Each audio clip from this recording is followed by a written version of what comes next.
How to find my boards on Pinterest. To get started, first of all go ahead and open up the Pinterest application on your phone. As you can see, you are now in the Pinterest homepage. Here, you can view images and videos selected based on your activity and interests.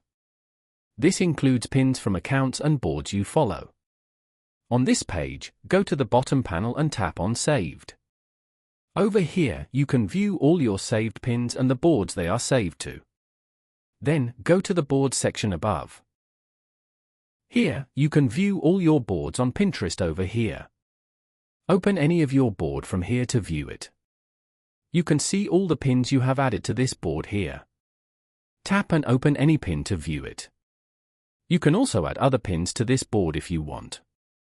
Following these steps, you can easily find my boards on Pinterest. Thank you for watching. Please leave a like if this tutorial helped you, or leave a comment below if you have any questions related to the video.